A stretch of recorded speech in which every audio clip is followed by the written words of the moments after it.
All are having a great morning. We are very happy to have you here today with us for our Suicide Prevention Coalition quarterly meeting. We will give just a moment for folks to join in, get settled, and we will begin shortly.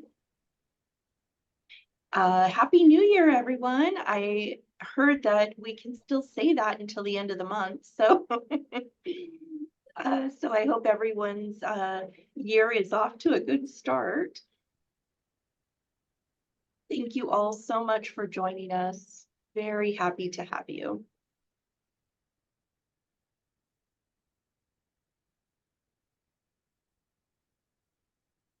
Okay. Well, welcome. For those that have just logged on and joined us, we are here today for our Suicide Prevention Coalition quarterly meeting. Diana, Maisha, should I get started? Okay. All right. Well, thank you so much for joining us, everyone. My name is Rebecca Ancion. I'm a program director with Injury Prevention Services within our Riverside University Health System Public Health Department. And I would also like to share that I am co-chair of our Suicide Prevention Coalition here in Riverside County. And I want to hand it over to Diana to introduce herself as well. Good morning, everyone. My name is Diana Gutierrez, and I am the Prevention and Early Intervention Manager here with Riverside University Health System's Behavioral Health Department, and I also serve as a co-lead alongside Rebecca for this coalition. I would love Maisha to introduce herself now. Good morning, everyone. My name is Maisha Bobo. I serve as the Suicide Prevention Coordinator for our Suicide Prevention Coalition. I also have the pleasure of being a Staff Development Officer with Riverside University Health System, Behavioral Health, Prevention, and Early Intervention. Thank you all for being here. Thank you.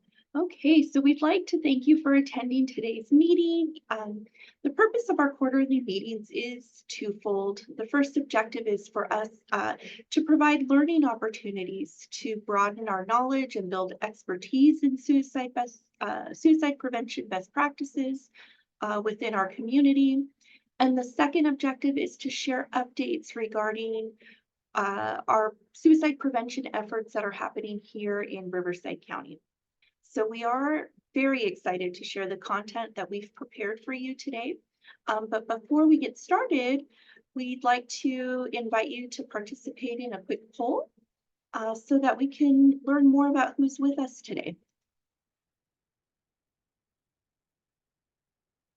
Okay, so if you could fill in the questions that we have here on the poll.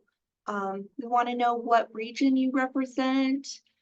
We also would like to know who you or your organization serves, the work setting that you come from. And then we also have some other questions regarding your perception of social media, the platforms that you most commonly use. And really, we're just looking at this. It's following closely along with the information that we will be sharing with you today. So please take a moment to fill in your responses, and we will go through them shortly.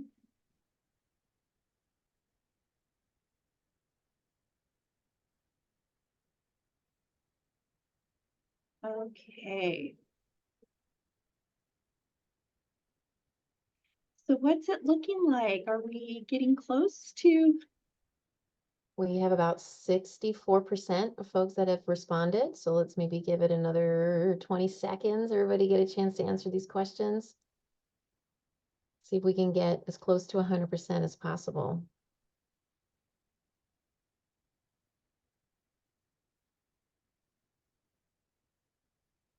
Okay. Thank you so much for participating. It's really nice to know who's in the room with us. We're at 78% now. Woo, we're getting close. Get a few of the last stragglers in.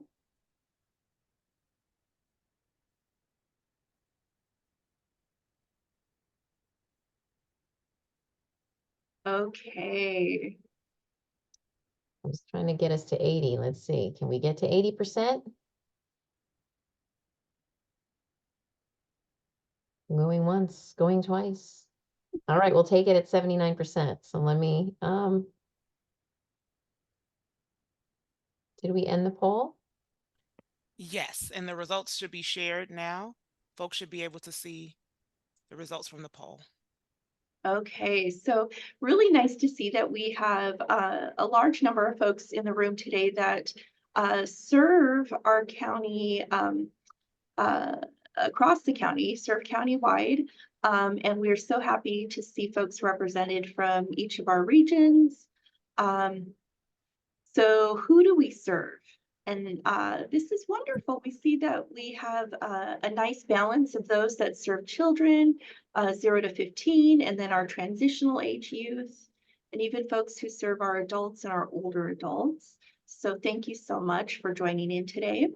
And then what best describes our work settings, we have quite a few folks that are here from our behavioral health department, other county departments, who are providers within our prevention and early intervention program. We even have folks representing higher education and our K through 12 schools.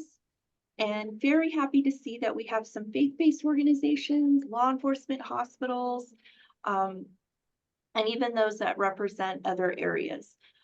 We just fully understand suicide prevention. Everyone has a role to play, and we are so thankful to have you all here. And then when we get into looking at what is our perception of social media, many of us, use it, like it, think it's great. A good amount of us use it as necessary, know it's useful for some purposes, but we try to limit our time. Some of us just really are not into social media, understandable as well. And then the platforms that we're most currently using, a good amount of us are on Instagram, Facebook, TikTok, YouTube, lots of choices here. Lots of choices. So we see that there's quite a bit of us who have some experience in various platforms of social media. So thank you so much for sharing that. Like I said, this is all just information that's going to help us just kind of set a foundation for the information that we'll be sharing. And that brings me to our agenda. So very quickly, our agenda is we are going to give as we do, give an overview of our Suicide Prevention Coalition for those that are new in the room. And then we will hand it over to our presenter, Bailey Parnell, who is going to talk about safe social and social media's impact on mental health. We will give some time for Q&A after the presentation, and then we will hear some information from Robert Youssef, who is with behavioral health and also co-chair of our safe and effective messaging subcommittee, and he's going to share some best practices with us on safe messaging. We will follow that with some additional Q&A and then closing announcements. So lots of good information that we'll be sharing with you today. So to start us in sharing a little overview of our coalition, we recognize it is familiar information for some, but because we do have some new folks in the room with us, we just want to review our coalition's beliefs about suicide prevention. We know that suicide is often preventable with the right knowledge and skills, and we truly believe everyone has a role to play in suicide prevention, regardless of our backgrounds and experience. We also, as a vision, we see our coalition's mission as working collaboratively in Riverside County to eliminate suicide deaths and suicide attempts, and ultimately increase our resources and support for everyone in our county. So now I'm going to hand it over to Diana, who's going to talk a bit more about our coalition structure. Yeah, so this is what our structure looks like. We've got the leadership team, Rebecca and I and Maisha, assisting us in making all this happen. And we have 8 subcommittees that are led by these co-chairs that you see here today. That's a mixture of some county folks, some community providers, some education represented individuals as well. So our subcommittees meet every month, and they're really diving into the particular goal or objective of their subcommittee to drive the work forward as it relates to our local strategic plan called Building Hope and Resilience, which was published and released in 2020. And then we have these larger quarterly meetings that are designed for anyone to join and learn a little bit more about best practices in suicide prevention. You can find out more if you go to our website, rivcospc.org, or you can scan that QR code. It'll take you to our website that has all the history and all the information. And if you'd like to join a subcommittee, you can find out more about what each subcommittee focuses on and be able to get signed up to join those meetings as well. Most of those subcommittees are meeting virtually at this time. And so that may make it a little bit more convenient and easy to join as well. Next slide kind of gives you what we like to call our Cliff Notes version or a bird's eye view of the entire strategic plan. You can find the full strategic plan on the website if you want to really dive into what each group is working on. But this gives you a nice visual of the different areas of our plan. So you can see in the middle of the screen the suicidal crisis path. This is the foundation over which we built the entire plan so that we have the areas addressed all the way upstream where we're really not even talking about suicide yet. We're really focused on building strong and resilient communities, increasing connectedness, and setting up spaces for folks even before thoughts of suicide become an issue. If we can prevent it before it even starts, that's the best, right? And then moves into prevention. And our prevention area has 3 different subcommittees.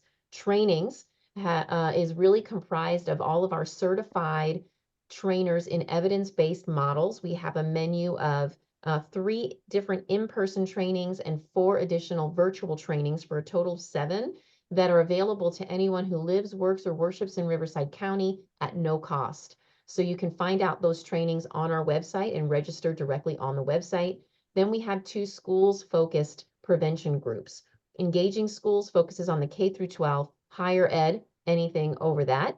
And they each are working uniquely in those settings to establish standard processes, procedures, and provide resources to campuses on how to build a full suicide prevention plan on campus from start to finish. Intervention is a subcommittee that's really working on delivering best practices in suicide prevention for individuals who are having thoughts of suicide, as well as focusing on those care transitions. So as people move from one state to the next, or from one like an outpatient setting or an outpatient setting, how are we providing supports to ensure that there are no gaps so that we don't lose folks, we get them connected and keep them connected to the right service for safety. And then they also are looking at reducing access to lethal means. So some of our current projects right now are focusing in on sharing gun locks and talking with providers and community members. If you are working or meeting or talking with someone who's having thoughts of suicide and they have access to a gun, how can we talk about that and how can we keep that person safe until those thoughts go away? And then postvention is a subcommittee that's focused on looking at after a suicide occurs, what supports are in place for the surviving family, friends, and loved ones. We know that they're at increased risk if they have experienced the loss of someone to suicide. So what resources can we put in place? And there's several exciting things happening in postvention, one of which is a current funding opportunity for clinicians in Riverside County that may wish to provide suicide bereavement counseling. We are providing funding for up to 8 sessions for a suicide loss survivor. If you are a clinician and interested in being a part of that, you can find the application for funding on our rivcospc.org website to get all the details to see if that's something you're interested in replying to. Overarching above the suicidal crisis path, of course, is our infrastructure, which we've shared with you. Effective messaging, you're going to hear a lot about the work that they're doing. We're going to have our co-chair speak later this morning about some effective messaging and communication related to suicide prevention. And then our measuring and sharing outcomes, or our data subcommittee, is working towards ensuring that we have the most current data, that we're really tracking the right data here in Riverside County, because we want everything that we do in the coalition to be a data-driven process. So you can find out more of that information on our website, and I encourage you to check it out if you have not. And so at this time, I want to welcome our presenter for this quarterly meeting, Bailey Parnell. Bailey Parnell is a world-renowned speaker, a pioneer in the field of digital well-being, and the founder and CEO of Skills Camp, a soft skills development company. She was named one of Canada's top 100 most powerful women at 22. Over 4 million people have seen her TED Talk about social media and mental health. Her presentation is on Safe Social, social media's impact on mental health. Please welcome Bailey Parnell. Hello, everyone. I am very glad to be here with you today because I feel like you're my people. Like, I just feel already that I don't have to convince you why people matter, like why we should work towards this. I know that sounds wild to say out loud, but I don't have to do the why we should care part. You already care. So we can just get right into like, what is this? What does it look like? And that's why I'm excited to be here. And it's also just very impressed by what you're doing. So in the chat, I'm going to share my links at the beginning and the end, just for you to stay in touch, because I do own a nonprofit called Safe Social Media, where we give away a bunch of resources for free. So I imagine that would be of use to some of you here. Let's dive in, and then afterwards we'll have a bit of a Q&A, and I'll remain available for you as even afterwards. Oh, wait a second. Is it her birthday? Wait, are they out together now? Or like, wait, did she post that last night? Or, okay, well, if she, well, I'm gonna have to post for her if I want her to post for me on my birthday. Oh, they're getting awards? Oh, I mean, like, I guess I should be doing that for my team. Like, I guess I should submit to a conference or something. Like, am I the one that's supposed to be applying for awards? How do you even get that? Oh, okay. Okay, so this is like actually serious. This is, I need to help. Like, I need to post this, but I have to go to dance. Well, if I don't post it, my friends are going to think that I don't care about this. Welcome to the internal monologue of a very typical social media scroll. A monologue that is so common, but so many of us have trouble even identifying it in ourselves. My name is still Bailey Parnell, and today we are talking safe social and social media's impact on mental health. And particularly, we're going to add a lens, of course, of suicide prevention. By the end of this, we will cover some environmental factors. I like to think of this as what space are we even playing in? Like, what's happening out there that is maybe even contributing to some of these problems? Then we'll go through some risks of playing in that space, and then we'll go through 5 steps forward. So I promise we will end a bit more positive than it will seem at the beginning. I myself started my career in media and television and social marketing. And along the way, I had worked with all sorts of organizations, social marketing for TV production, social marketing for education. And that led me to starting my companies now, which I worked at a university, which really ended up being the impetus for both my soft skills development company and Safe Social, the nonprofit. Now, my first degree was in media production, and my second was in communications and culture. Now, this will matter in just a moment. My doctoral work is in learning and organizational change, and researches generative AI, which may need a whole separate version of this. But let's go back now to just about, I want to say, maybe near 10 years ago now. My sister and I took a no-work vacation to Jasper, Alberta, Canada. And when I was in Jasper, this was the first vacation I had taken that was going to be offline in 4 years at this point. And so I was going dark. I was turning on airplane mode, no phone, no social media. And the first few days I was there, I was still experiencing phantom vibration syndrome, where you think that your phone vibrated and you check and it didn't, but you felt it. I was distracted in conversation. I was seeing these gorgeous sights that Jasper had to offer. And of course, my first reaction was to take out my phone and post it, but I didn't have it with me. Y'all, I actually had, this is a true story. I actually had a young person ask me a few weeks ago, how did you take these photos then? That's what they asked me. And I said, I had to use an actual camera. And so, but the thing is, here I am sitting on the side of this very real mountain. And I was thinking to myself, because now that you know a bit about my schooling and what I was doing at the time, you know that I was thinking, what on earth is this doing to me? I am having what I would now call signs of addiction to social media, but I don't know what's going on here fully. And you know that I studied social marketing communications. I worked in it and I used it personally, professionally, and academically. If I don't know what's going on here, how on earth is anyone else going to know what's going on here? And so then that's what led me to researching this more purposefully, really. And you'll not be surprised to find that I immediately found that I was not alone. Right now, about 95% of teens between 13 to 17 use social media, and I'll share the references with y'all at the end too. About 94% of the population in general is active on social media, and 90% of internet users access the internet via a mobile phone, which I think is actually quite interesting when you think about the behaviors associated with social media.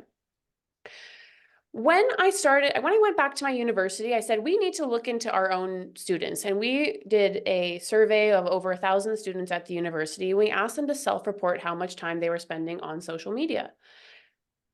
A majority of people reported spending 4 to 6 hours a day on social. Some of them got as high as 9 hours a day. However, if you have done any sort of research, you know that people might typically underreport behavior that they think is stigmatized. So like, how many video games do you play a week? If you say it's 2 and I actually followed you around, it would probably be 3, though you can't put that in a journal article. So if they're self-reporting some of them 6 hours, they're self-reporting some of them 9 hours, I don't do anything for 9 hours a day. I don't even sleep. I don't commute. I don't eat. Okay, I breathe, but that is also mindless.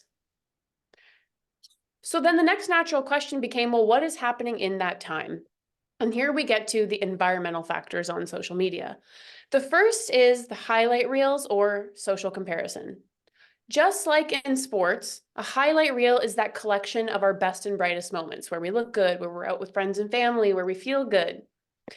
But then, of course, we struggle with insecurity because we then compare our behind the scenes with everyone else's highlight reel.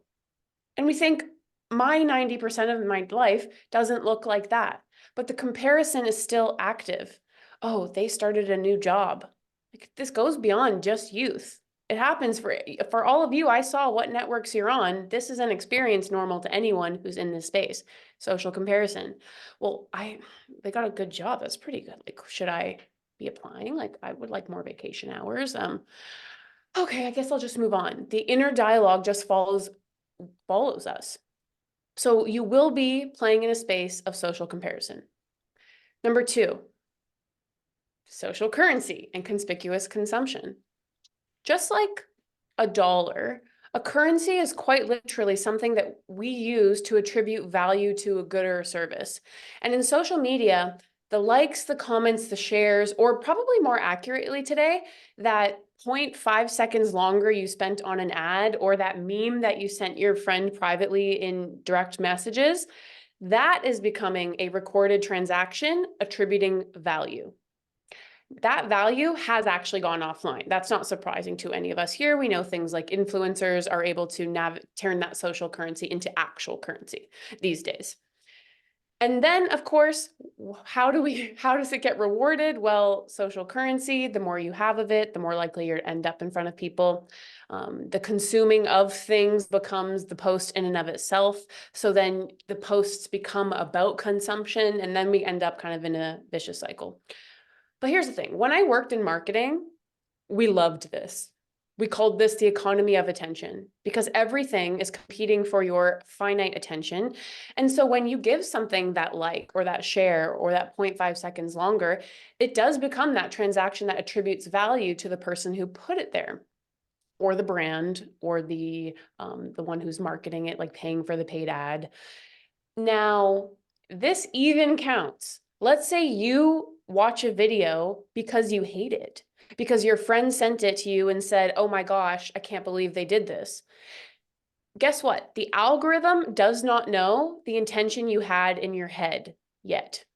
It does not know why you sent it. So even you watching it because you hate it is still a transaction attributing value on their side of the equation. So how you spend your attention actually really matters these days. And I have noticed a really encouraging trend, particularly on TikTok, and more so with younger folks, where they're talking to the algorithm on purpose. They're actually sending out a post saying, algorithm, please put more artists and these people in front of my timeline this year.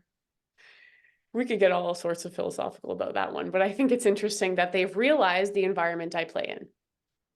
Number 3, we're getting a bit more serious, of course. Environmental risk, predators, scammers, and harassment. This could be an entire lecture all in of itself. I just wanted to keep this slide here for you.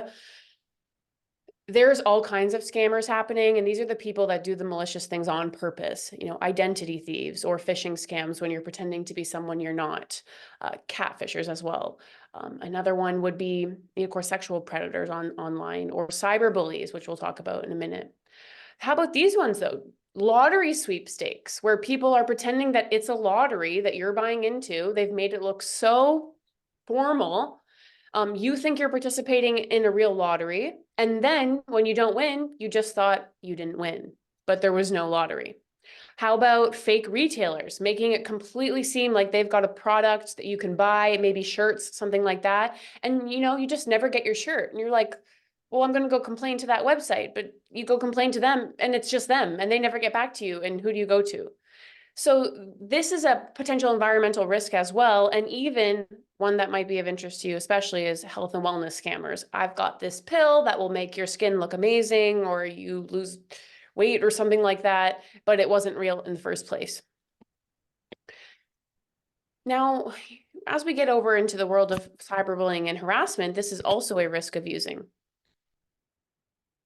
Now, I would say this one is probably more common than you think. About 41% of online adults have experienced some form of online harassment themselves. 64%, that goes up when you go to people under 30. And about 59% of teens right now have experienced harassment and or cyberbullying. So what we're saying is that it is more likely than not that you will be harassed at some point if you are playing in this space of social media. Now, unfortunately, that harassment has actually been showing to be more severe as well.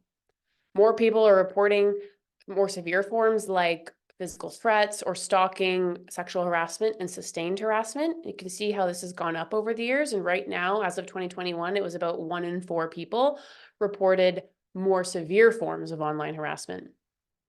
There was some trends in the volatility of social media use. I'll let you figure out when. It's 2016, 2020, and you're about to see another one. I will put I bet you'll see another trend in volatility online in 2024. 100% of the time, it is worse if you're a woman, if you are Muslim, if you're BIPOC. I think you'll get the point. The point is that if you fall into any of these groups, identities that have been traditionally oppressed, your harassment will usually be about that thing first. So if you're a woman online, your likelihood goes way up that you'll be harassed, and it will likely be about some part of your womanhood. And then it'll go to everything else. And I think part of the problem now, is, like you all know this better than most, and it's why we're here today. Part of the problem is that in the news, we only really see these big stories. We see the big stories like young Mallory Grossman, who took her own life because she was being cyberbullied online. We see stories like when people have already gotten so far, they've already moved your upstream factors that I was looking up. We see those stories once we've already reached the end of the stream. And then everyone is saying, oh my gosh. But what creates the culture of this, the more upstream part of it, is those everyday instances of online harassment or bullying. That, oh my gosh, ugly photo I sent my friend privately that they have now screenshot and put on their stories for other people to see as a joke. This is actually called outing, which is a defined form of online harassment, as in something that was intended to be private was made public without consent of both parties. The most extreme version of outing, well, actually, California is probably leading the charge on, is something like revenge porn, where content was created, even if it was created with consent of both parties, it was distributed without consent of all parties. So those, maybe it's just being left out of a group that your friends are in. Maybe it's one comment on your photo. But then these micro moments, the everyday instances, suddenly when they start happening for 4 to 6 to 9, maybe even 9 hours a day, that's when we start seeing the macro problem over time. It's the environment that we're playing in. So the fourth risk factor, of course, is misinformation, echo chambers, and filter bubbles. And I just had to add this on. If some of you have seen it, you'll note this was not in the TED Talk, but it's just become such an issue and such a risk factor in this space. It's usually the chief reason why people don't want to use social media today. Filter bubbles, I would say, are a risk factor for a number of reasons, and most particularly for democracy in general. The thing that keeps me up at night every day. I'm like fiddling right now because it just stresses me out, but you need to know. So algorithms will create what's called a filter bubble, which you may have heard of.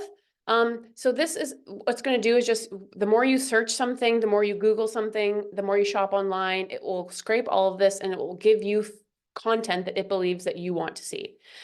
So this is how your bubble forms. Of course, as the bubble gets stronger and stronger and stronger, then you get the echo chamber in that bubble. The echo chamber is you putting out a content and then it kind of just continues to bounce back to you. It just bounces, bounces, bounces, and then it gets stronger and stronger and stronger in that bubble. Of course, this leads to reinforcing of that bubble. And then let's say you drop just a little bit of misinformation in that bubble, just a little bit. The stronger that bubble is, the harder it is for it to get out. The harder it is for you actually to see anything else other than that piece, because it's been echoing back to you. Now, of course, what are the risks of this? The risks, I'd say, initially when I looked this up, it was risks for kids, but now I just had to put these are the risks for everyone. Of course, the risk of a filter bubble is narrowed perspectives, reinforced prejudices, weakened critical thinking, increased polarization. You're at risk of manipulation because the bubble gets stronger, so you're not seeing kind of other ways of thinking or being or learning or education. Social isolation, which they wouldn't think that at first because it's called social media, but then as the bubble gets stronger, you got to remember others are not getting in. And then even offline impact, we have all felt this over the last 4 years, especially. The offline impact of social media filter bubbles can create even things like civic disengagement. So again, I think these ones can be, each risk you and I know could be a lecture, a whole course in and of itself. How do we deal with misinformation is part of my life's work. So you're not going to know every single detailed part of it today, but I did want you to know some of the risks out there so you can have the language.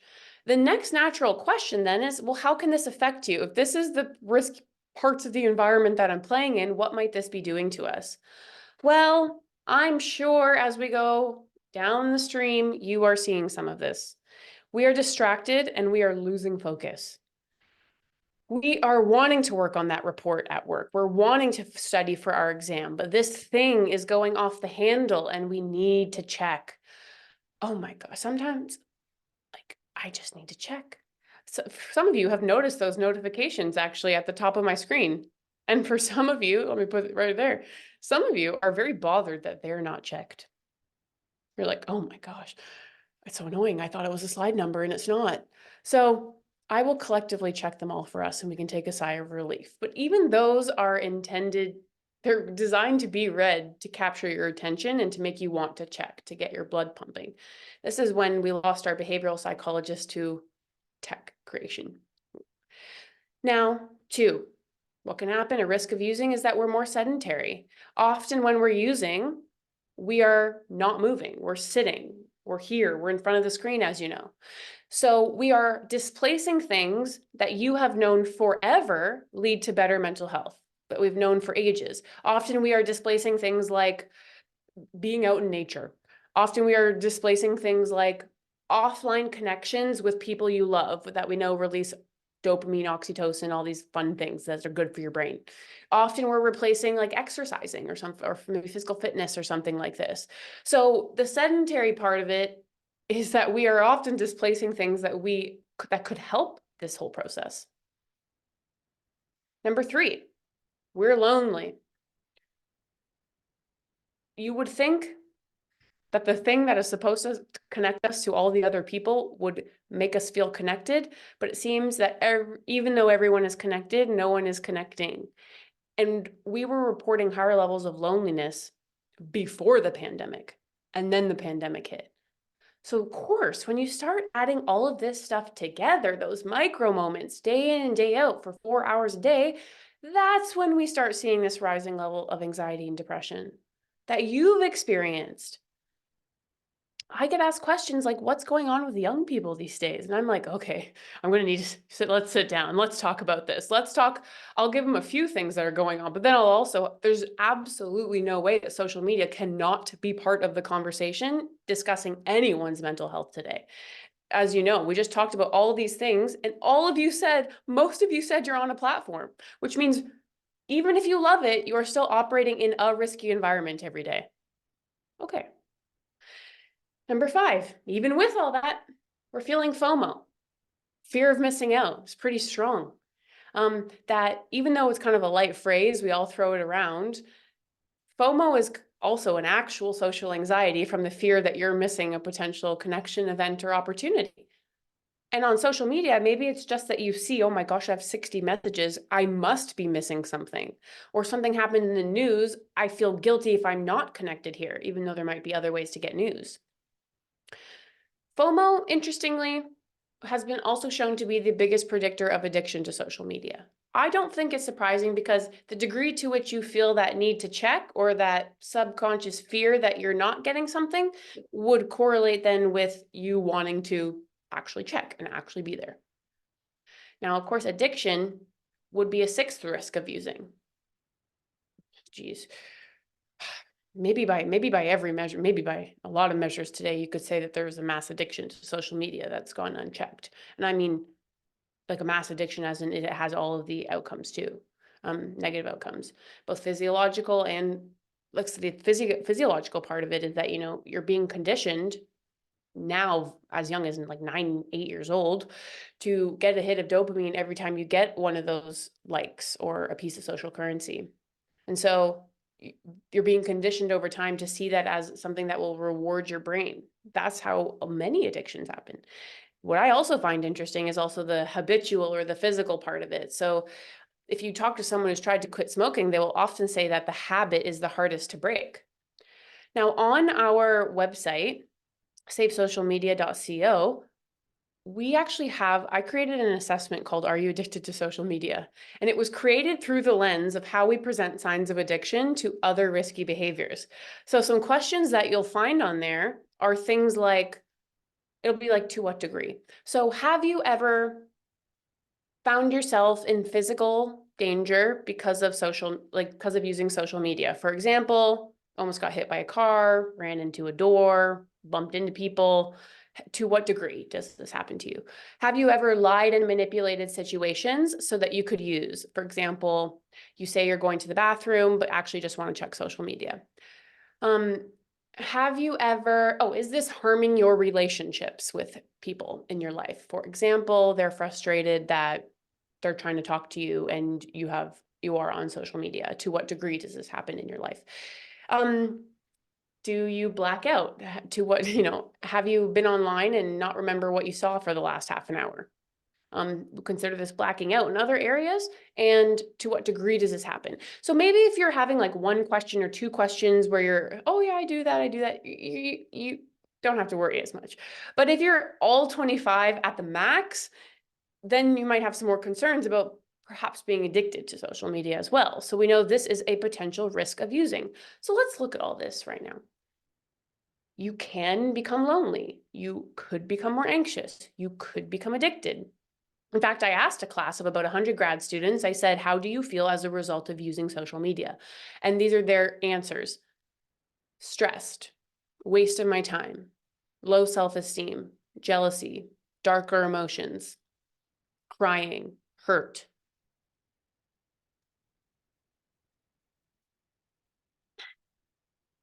So there's a lot going on there. When we think about the risks when it comes to suicide prevention, how can it hurt? Well, all of these risks can contribute to someone wanting to take their life. This we know. I think this part's why we're here today. The exposure to that harmful content in the environment over repeatedly. Perhaps cyberbullying could contribute. Perhaps social comparison, but feeling isolated at the same time. No one's connecting. Perhaps the spread of misinformation is making certainly a lot of people I know feel like, what even is this world right now? Like an existential dread right now. So what's happening on social media can contribute to all experiences of wanting to end your life. So if we look at these potential risks of using, the fact that we're saying, everyone, like, this is what I meant by you're my people. I'm getting riled up, but I know I don't have to convince you. The fact that we're saying that a potential risk of using here is that you might want to take your life after repeated exposure.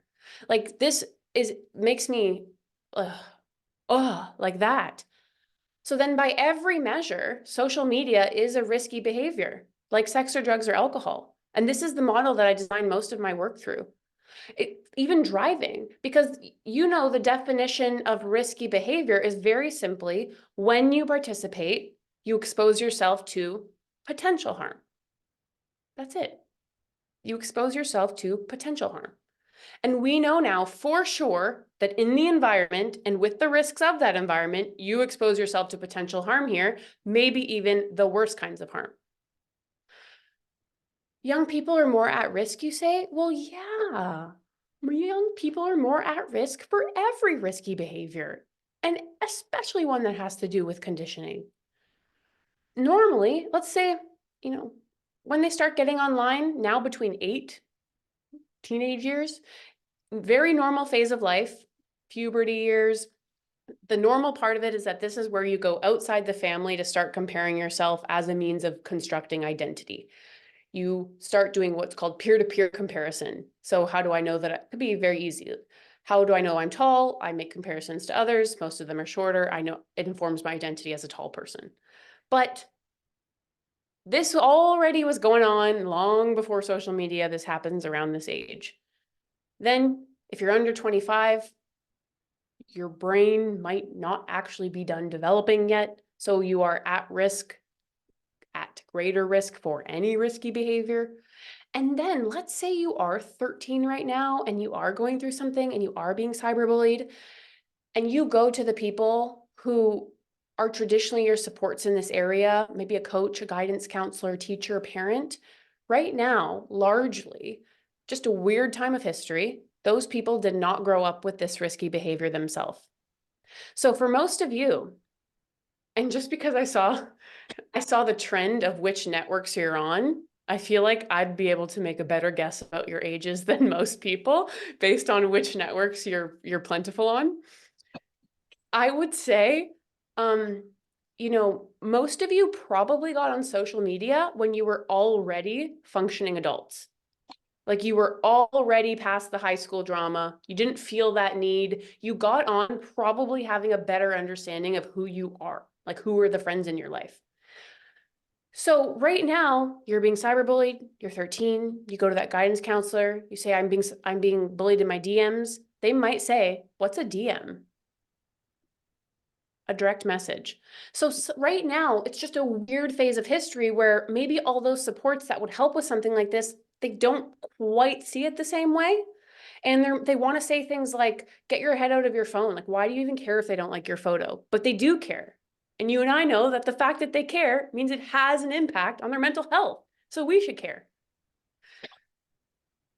Okay, y'all. I need to take some water over here.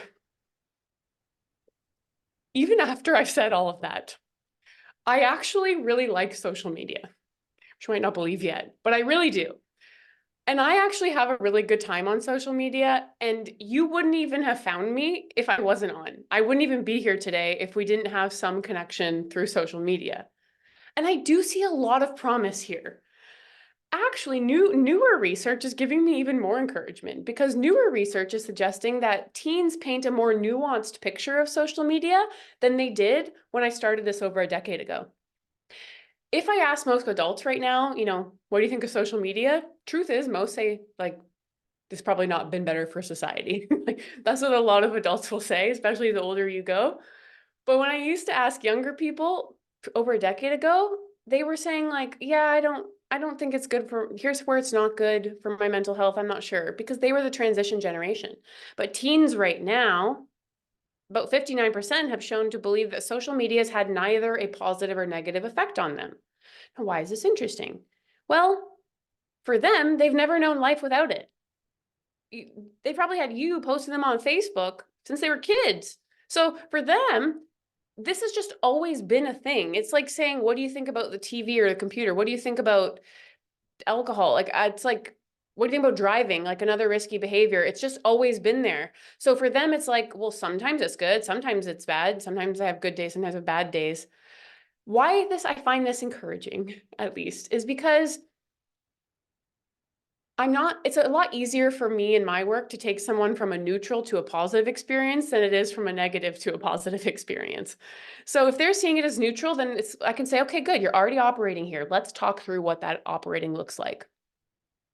And when I look at this list, let me tell you what I was focused on, because it was a scary list at first, but I see these words. I see, okay, well, happiness. I see connection, inspiration, hope, connection, validation. So my brain thinks, well, what's happening there? Like, why are some people having a really good time here and some people aren't? Like, I would like to know why. And then when I go into a classroom and I ask, and let me tell you, these answers come from as young as grade 4, at about 9 years old. I say, well, you're all on social media. Well, why are you using it? I mean, it's not all bad. Why are you using it? These answers have come from as young as grade 4. Well, I get to raise awareness for social causes. I get to build communities. I get to connect with friends and family. That's where I get my creativity out. This is where I post all of my bead making that I'm doing. I've had 11-year-olds tell me they have a bracelet business on Instagram. I'm like, oh, nice. Okay.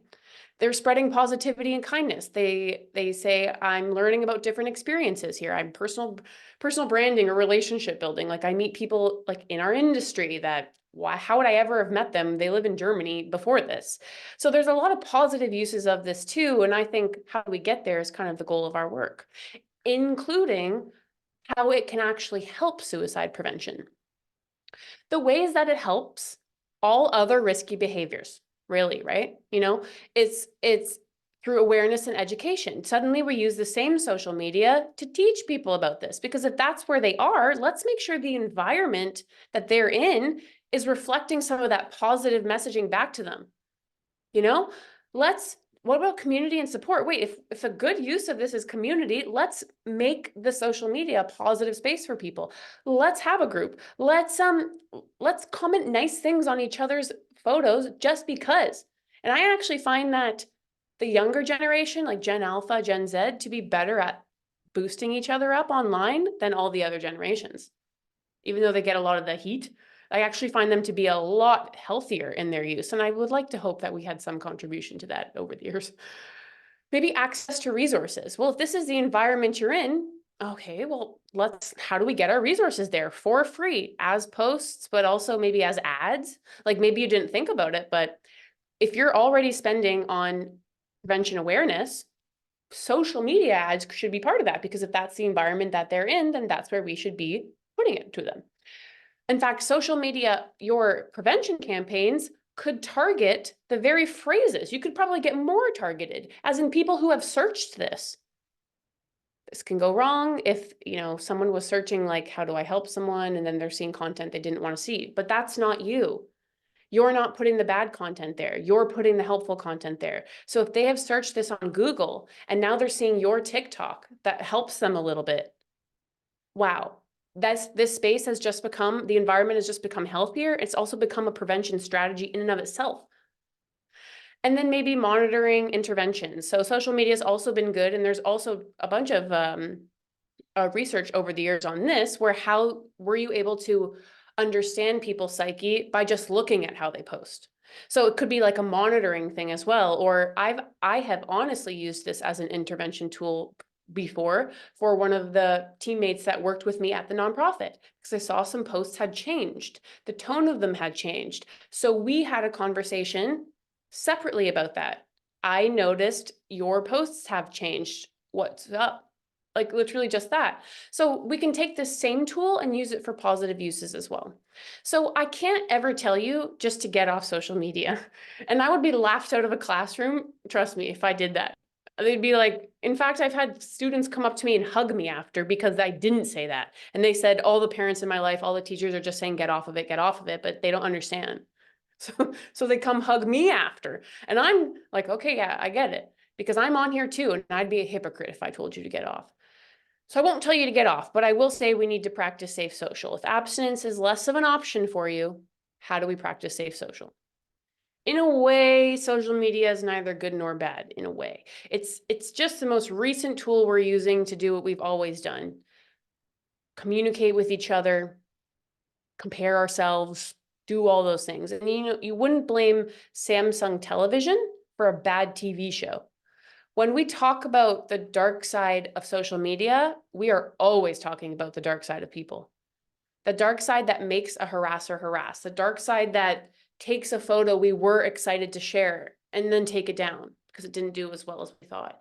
The dark side, of the companies that puts profit over people and has decided that that is more important than the well-being of young people. Like that is always the dark side. So the treatment then, we were prescribing this is really quite similar to that of other risky behaviors. That's how I think about it. So I'll walk you through my 5 steps towards safe social. And you'll note in this section that I'm going to skip over a couple of slides, but I wanted to leave them in there so that you had them in your download when I share it with you. So if you want to review it later, you can go back in more detail. Step 1, like most risky behaviors, is building awareness and understanding. Do we even have a shared language here? So you showing up here today is already engaging in step 1, if you ask me. And then there's the self-awareness piece of it. Do I even know what I like to see on social media? I never actually considered putting this in an assessment when I work with someone new who is showing signs of suicidal thoughts. I never considered a social media audit. Well, I hope you're considering this after today, at least. Self-awareness aspect of it. Well, how are you going to make a feed that doesn't stress you out if you've never even thought about what stresses you out? Like what do you see that makes you go, oh my gosh, the world is falling apart? Then we can move to step 2. Once we've done our awareness work.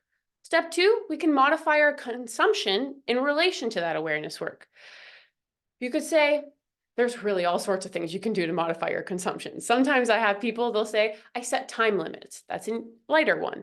Maybe I curate my feeds, which I do. If I'm noticing that my feed has angered me or given me any negative affect or sentiment, even twice, I'm like, what's going on here? No, not cool.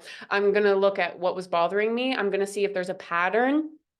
I'm going to unfollow people that I had in high school just because I don't even know why anymore. I haven't done any digital maintenance. I'm going to hide, but not unfollow my family members who just post, some wild things, but I don't want them to know that I got rid of them, So this is feed maintenance, people. And this is all for our mental well-being. Maybe I'm going to do mindful scrolling. I'm just going to pay attention on purpose.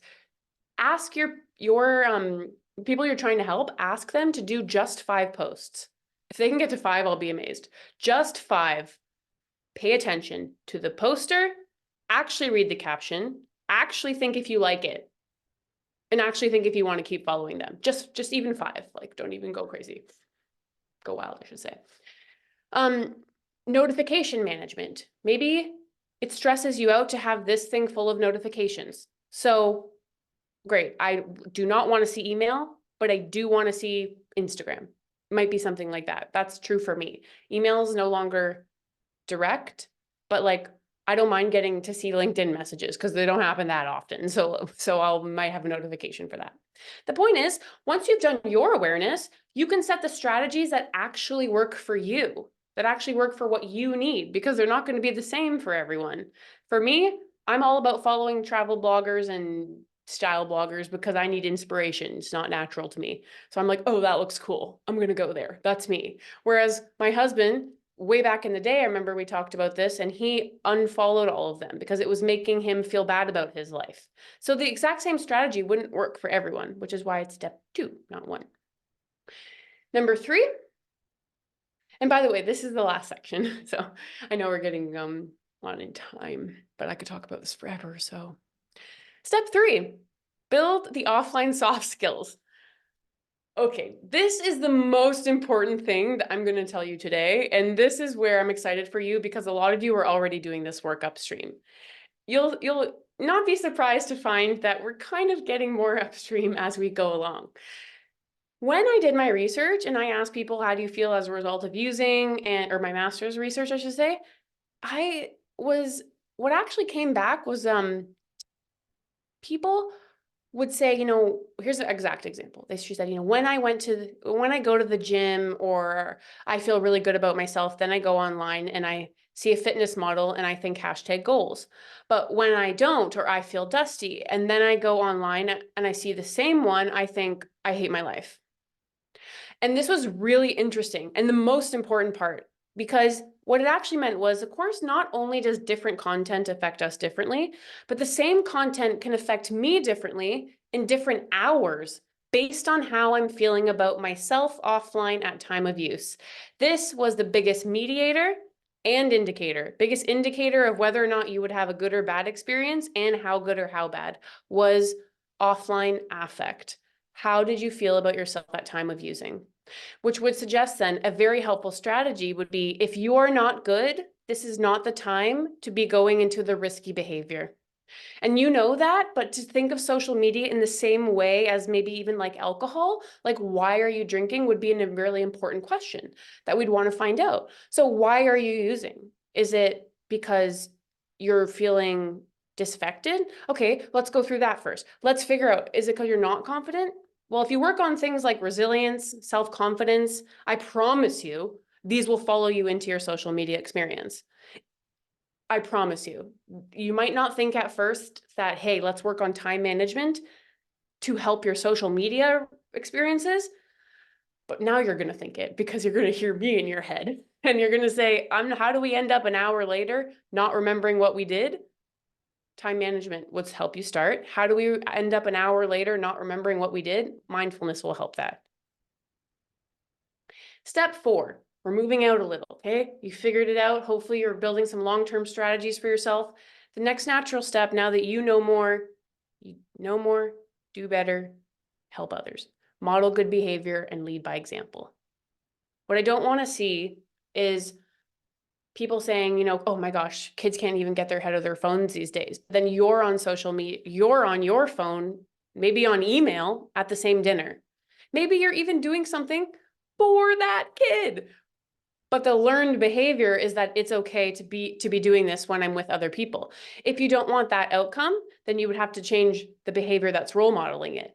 And that's where I sometimes see maybe like parents or educators or things go a little wrong, because they genuinely have a different relationship with social media. So they forget that I'm not just teaching what is okay to, it's not just, hey, are you allowed a platform? It's like, what is our relationship with this thing in our home, in our classroom? Because it's there. Do we take photos in our classroom without letting people know? No. I mean, I would say no, but like, this would be a behavior that is beyond what you're posting, and what you're seeing. So also role modeling is, I don't want to see y'all posting, if you're complaining and posting, misinformation without checking, and this is your social media behavior, but then also complaining that it is a toxic place. Is it possible we are contributing to the toxicity? So when you know better, that's when we do better. And finally, we get to even beyond the TED Talk, which is, this sounds really important, who's responsible for it? And we must hold all responsible parties accountable. Similar to any other risky behavior, if we actually want movement in the right direction, this is going to be a multi-pronged approach where all parties are taking part in it somehow. I mean, what can you do yourself? I think that you're starting by showing up here today. Simply education and awareness was step one. Do I even know the language? Well, I can't very well talk to the people I'm helping if I don't know myself. Maybe you'll promote resources. Now you've got our website, and I'll give you like we're changing over soon. We'll make even more of it free. Maybe you create supportive communities. Like maybe in the communities you already have, suddenly social media becomes an intentional part of the conversation because that community is not thinking about it the way we just did today. Maybe you're doing engagement and outreach, like on purpose on social media. We are making this a good space. Maybe you have some advocacy campaigns. Now some of your messaging purposefully mentions this, how it can happen here, but also how it can support prevention. Maybe you're doing full outright trainings and workshops. Maybe you're doing some storytelling yourself, all the same things that would help with awareness of suicide prevention in general, just adding the social media element so people can make that connection. Monitoring social media, responding to people, collaborating via social media, even partnering with an influencer who might talk about this for you. You might not have thought of as a like a strategy to get awareness out there, but they are ruling the environment right now. So they might be quite helpful actually. Parental guidance as well. I mean, parents play a role, governments play a role. Oh my gosh, y'all, can governments do more? Oh, don't even get me going. Yes, the answer is yes. Yeah, we've basically opened up this thing to a generation and we've said, have fun. It's a risky behavior. Some really bad things are happening there, but like, you'll figure it out. And guess what? I saw a panel just the other week where there was an 18-year-old and it really stuck out to me clearly, if I'm telling you this. She was mad. She was mad on the panel. She looked at everybody in that audience and she said, we're pissed because you were supposed to help us. Like you all opened this up to us, your generations, and no one has any help here. So I was like I'm even got shivers right now. Can educational institutions do more? Yeah, of course. You know, we're here. Can schools teach about it? Yeah, probably 5 years before safe sex conversations, because that's when they're getting online. And it is going to affect your classroom, best believe that. Parents, can you do more? Yeah, you know, if we're letting our small people be on social media, then we are opening them up to a risky behavior. And so it is in part our responsibility to ensure that they can do it safely, for sure. Media, and then us ourselves, yes. At the end of the day, we also take some responsibility in our own use, in our own role modeling. So is social media hurting your mental health? I think the answer is actually, it doesn't have to. It doesn't have to. It can be a place that lifts you up, that makes you laugh, that connects people like you and me, where I learn, where I get out prevention messaging, where I actually connect people who need each other, where I really fight hard to change that filter bubble that I'm in, where I suddenly ask the algorithm to show me more graphical artists because that's what I want to see. It can be a place that lifts you up or tears you down, but really only if you practice safe social. Now, I'm excited to tell you all, though this is not public, that we are actually transitioning over to become the Center for Digital Wellbeing. And that will be out soon, certainly over this year. But if in the meantime you really want to support this work, you yourself can become an advocate. I will share again our links. You can just talk about it online. That's awareness. So cool. You're turning awareness on social media as a double-edged sword because you're improving the environment and doing awareness work. Stay informed. I will put our mailing list there. Anything you can do to help would be very appreciated. So thank you for listening to me today, and I look forward to our Q&A. Amazing. Thank you, Bailey, for that wonderful presentation. Bailey has agreed we have some time for questions, and we did get a question come in through the chat, and I'll go ahead and read it for you. If people at risk for suicide often increase their use of substances and amplify the risk, does this apply to social media also? Do folks at risk for suicide often step up their social media engagement? I would say yes. I would say if you are dealing with people and you know that their behavior is to step up risky behavior, yes. So if this is something that, however you would, because this is where I get into your expertise. I'll be really honest. Your expertise is what do you do then with that person? You know, like I'm not going to pretend to be the therapist here or the psychologist, psychiatrist. We've got a lot of people here actually. But where you come in then is when they do that, what do we do? I would hope at least that you're including this as part of the conversation. Like when you're talking to them maybe about how this is normal for people to step up their behavior of something like drinking or drugs, you could say, you may also notice that your social media experience is going to become more toxic. It's going to become, you're going to start feeling more frustrated after you use social media. You're not even going to know why at sometimes. It's because the algorithm is doing work in the background, capturing the things that you're searching, and some would say even listening to you. So I know we've all had that day where we're talking about something and we go online and we have no idea why we're seeing it there. So these subconscious behaviors will actually create a worse social media experience for them. So if you can help them even identify that, I would imagine it would feel somewhat liberating to be in that feeling and then saying like, oh my gosh, see, the world does suck. Look, I'm on social media. See, it does suck. And maybe just maybe they'll have you in your brain saying, wait a second, they told me this would happen. My social media would start to get worse. So yeah, the answer is yes. I also got a private question that I should answer. Yeah, and I Let have me just another one find it after here. that. Okay, here we go. Is TikTok, YouTube work in the same way? Does TikTok or YouTube work in the same way with the bubble effect of content, hence leading to the similar type of harm? I'm so glad that you asked this question. Why is because actually, of all of the social media, the one that is having the more positive effect on mental health, what do you think it is? Type it in the chat. Oh, I could probably gave it away a little. What do you think is happening? Yes, that's right. TikTok. TikTok of all of them is having the most positive effect on mental health. Now, there's still, of course, social comparison, and you can still run into wild things. But if you talk to younger folks who are frequenting TikTok, they will say like, oh, they've got the best algorithm. And I agree. Like when I go on TikTok, I'm like, that is always a funny experience. It is always funny. I've always learned something. So there is something to be of interest there from the mental health conversation. Like maybe even you wouldn't realize that if your hobby is woodworking, like you like to do cooking, suddenly your TikTok will appear with that.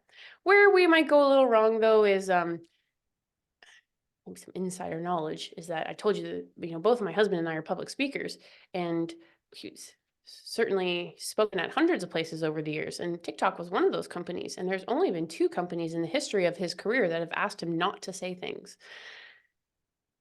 And that was one of them. So there might be more, what's the word? I'm just literally blanking on the word. Y'all, type the word in the chat. Help me out here. You know the word where you're limiting what people can say? Censoring? Censorship. Thank you. Yes, there might be more censorship there, but for the mental health conversation, maybe that's okay. I don't know. That's a whole other debate though. Yeah, YouTube as well, though they do both have TikTok, some would argue, is the best algorithm. So it is still targeting you, and YouTube is still targeting you as well. So it has some of the risks, for sure. Some of the risks that we talked about. You can still compare on YouTube. You can still find yourself an hour later not remembering the YouTube hole that you fell into. So it still has some risks. Yeah, it's good to hear TikTok's one of the better ones. That's where my teenagers spend the most of their time. Let's see. Suddenly We've got everyone's another- dancing, which is great. I mean, great, cool. Go make some content where you're dancing outside with each other. That's good. Like if it's got to be on social media, go outside and do some physical fitness. Sure. There's a comment here in the chat, and then Tana, you'll be next. Says, I think social media companies need to be more accountable as well. Certain content is not being monitored while other information is being shadow banned, deleted, or accounts are being suspended, creating censorship and more misinformation. Your thoughts? Yeah. The answer is yes, agreed. Because you're right, 100% social media companies need to be held more accountable. Maybe I'll slightly go into more detail on that last slide now. Remember when I said governments can do more? One of the big things they can do more on is regulating, somebody said there, regulating those companies. Okay, you started 20 years ago. We now know though that there's been some unintended consequences of this. So what is the government's role? To protect the people especially in relation to big business. So you're getting me going again. But the government can be regulating, say, here's one small example. In broadcast television, in both Canada and the US, because I'm from Canada, but I live in New York now. And in both places, on children's television is regulated. Like you are not allowed to have, say, advertisements of like cigarettes or tobacco or anything like that. That was regulated from early days.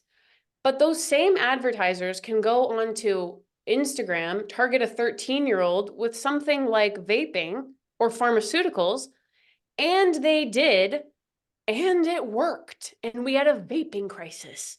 So here's one small instance of like, no, it's not, I'll even argue, it's not all about censorship. We have theoretically trusted our government to do what is in the best interest of the kids, at least we can agree on, So I have seen some movement in this space. And I called it 10 years ago. I said, the way that you're going to get movement here is that if you go after consumer protection. Why? You know who was not having movement? Us. We were not having movement, just appealing to the well-being of kids and the well-being of the people. But when there's an actual one going on right now, if you want to look it up, there's a consumer protection case where the argument, which I think is totally fair, is that if you go sell computer mouse, you go sell alcohol, you need to prove that this is safe. You need to prove that when people, drink from your water bottle, that they're not going to die because of what's in the water bottle. Same with a risky behavior. In fact, you know what? If you sell alcohol, you have even more rules because it is risky. You got way more rules, actually. There's going to be age limits. You're going to only sell at certain places and so on. We go on, right? So consumer protection is what gets those protections. Now the argument is, well, we are consumers of social media. Don't they have a right to protect us? Because they're going through the business realm, I think that we might see more movement. Probably leading the charge is like Australia, New Zealand. UK has done some work on, you may have heard, or like the Europe GDPR for consumer protections and like privacy and security and whatnot. I'd say US is very, very far behind. And it's probably due to, it's actually probably due to big tech interest in government right now and like funding in that way. So the way that the governments are set up certainly contributes to it. But the general sentiment is if you are making all this money and your best case scenario is that people are addicted, like maybe that's not what we're saying, but actually best case scenario on paper for money is that you don't leave, right? Like that they would be like, oh, wow, that's great. This person spends a lot of time there. Like if that's best case scenario, then yes, these companies should have some responsibility to also make sure that they do it safely. Frankly, you should be contributing to an education fund at all of the schools because they don't get funding and the teachers also aren't paid very well. So this big tech company should be paying for that. Okay. Yes, you're right. The big tech lobby is quite active. Yeah. Tana, you had your hand up. Do you still have a question? It's really not a question. It's more of a fact. So I'm frustrated at the fact that in order to attend certain meetings with certain groups, like the deaf community, not to put them on blast, but you have to be on Instagram in order to get where their meetings are and where they're going to be hosted and what time they are, because that's the only platform that they use to say what they're doing and what they're not doing. And that's making us feel like we're drawn to more social media, because I don't have TikTok, but I had to get TikTok just to follow them. Right. That is such a good point. Such a good point, because I ran into this myself, actually. When we started growing social media, like ambassadors for us, and we were putting together a group of ambassadors, even us, we were like, well, where can we connect everyone in a group? And this was the positive use of social media, right? Remember, this is why hopefully why it started was to connect humans who are not sharing space. So I was like, oh, but then again, half my ambassadors are taking digital detoxes.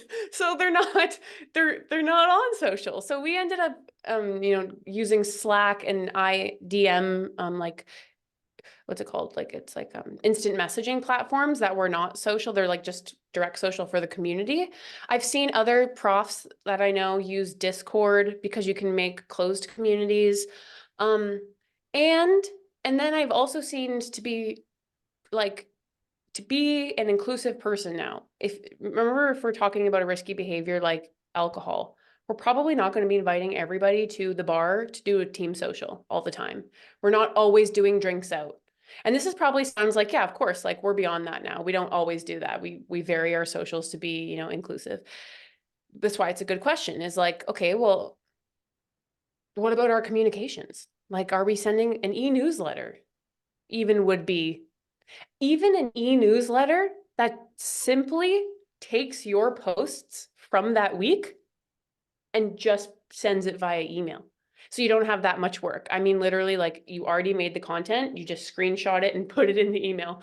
Even that would be like an inclusive way to still get the message out there. So there's definitely, work with your comms people, but I'm really glad that you brought that up, which is if we now know this is a risky behavior, maybe we'll make different considerations. Yes, please go on. You have your hand raised. So there's also a thing that I have started doing, which has helped me with Facebook. You can go into parental controls. So I sent it for 50 minutes. I only get 50 minutes of Facebook time. And then I get locked out of Facebook until tomorrow. Nice. So this would be a good safe social strategy to modify your consumption. What some others, I've heard stuff like this before, and I've heard stuff like I set a time limit, but then I just say ignore and I go on anyways. So then I say, well, then your strategy is not working, keep it up, because even something as small as like, you and I know the importance of interventions, probably better than most audiences. So one of the things I talk about is an elastic band trick, where you put an elastic band around your phone so it goes across the front as well. And it simply just gets in the way of you doing phone stuff, right? So even though, yes, can you remove the elastic band? Yes. Can you remove the notification? Yes. But hopefully it would become an intervention that at least makes social media mindful. Like you have to decide to remove the elastic band. And even that is a small intervention. So Lawrence, how do I say your name? Lawrence? It's Lawrence. Oh, Okay. I'm sorry. It's misspelled. I don't know where that Q came from. Style. Yeah. So I don't know if you mentioned this. I had to step away for another meeting briefly, but someone had brought to my attention that there's been some research.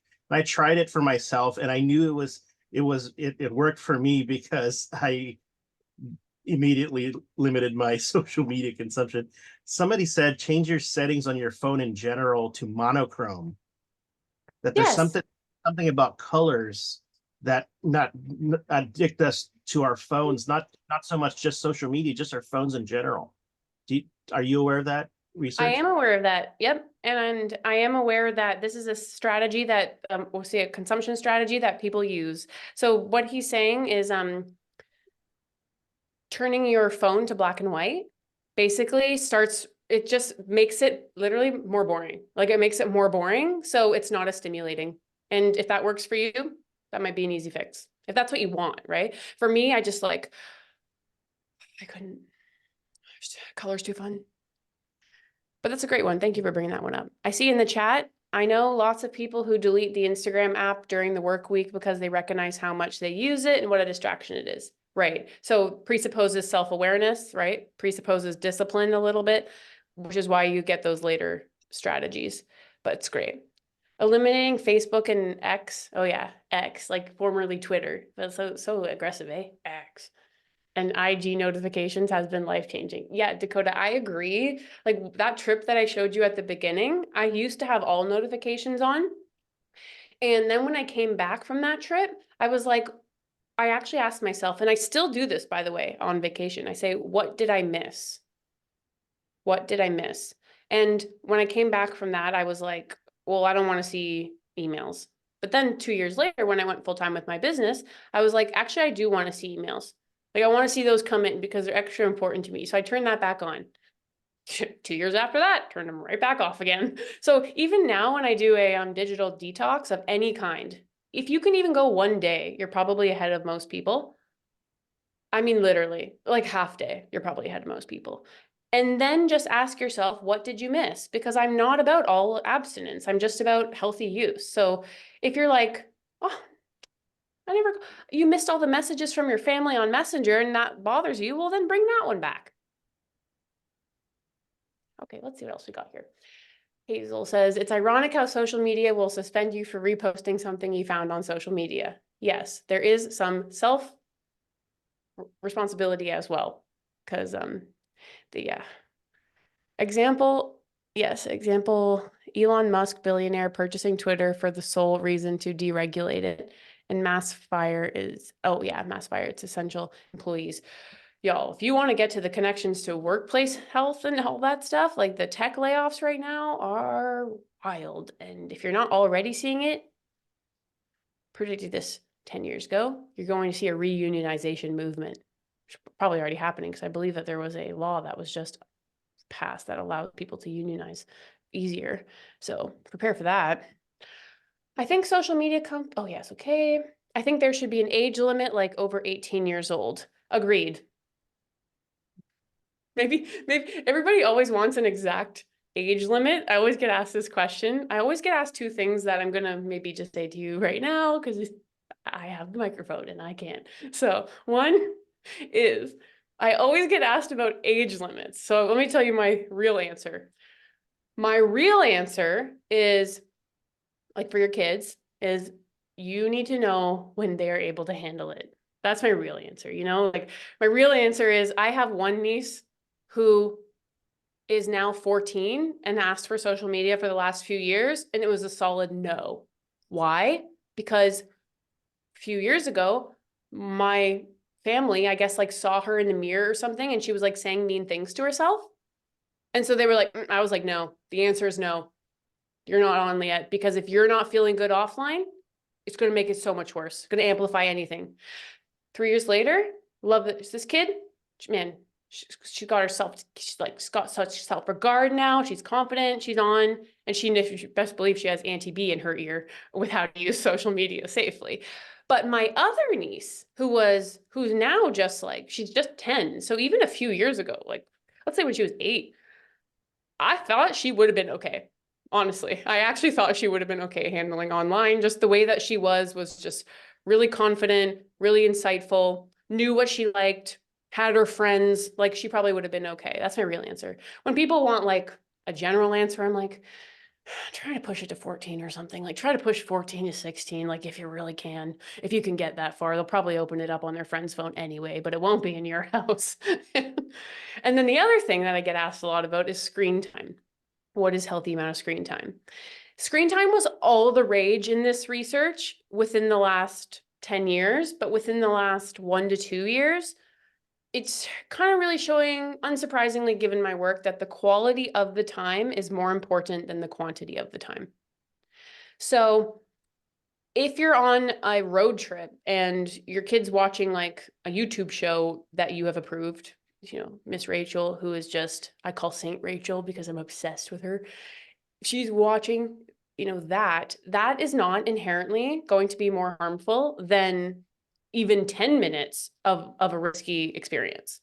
So I guess it's more about like everything, critical thinking at the end of the day. Like, how are you feeling offline? That would be a great great thing to institute with your kids. Like before you use, like just like self-check-in, man. Self-check-in. And then but if you want like a general open answer, it's like, yeah, try to limit it to like an hour or less. Like try. Probably not gonna happen though. Okay. What about, oh, sorry, I was just gonna read the question in the chat. Go ahead.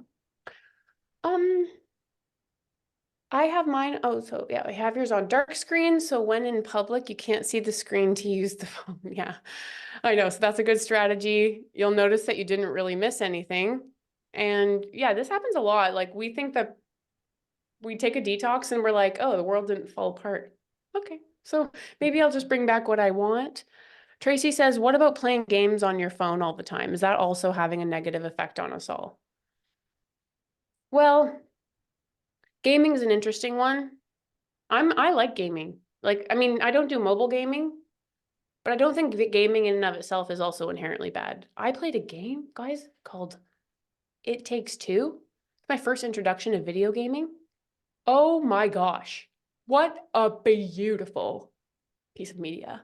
But so in that way, I would say it's probably the quality of it. However, you can still be addictive. So different risks here, right? Similar though. I would say like the risks that are coming to mind are your eyesight. We're all becoming nearsighted because of our use of devices. Still sedentary on mobile gaming, displacing things that lead to better health. Even like, gosh, even like carpal tunnel, there's like physical risks of using now, like, you know, because of this whole thing, right? Let's see, that whole thing.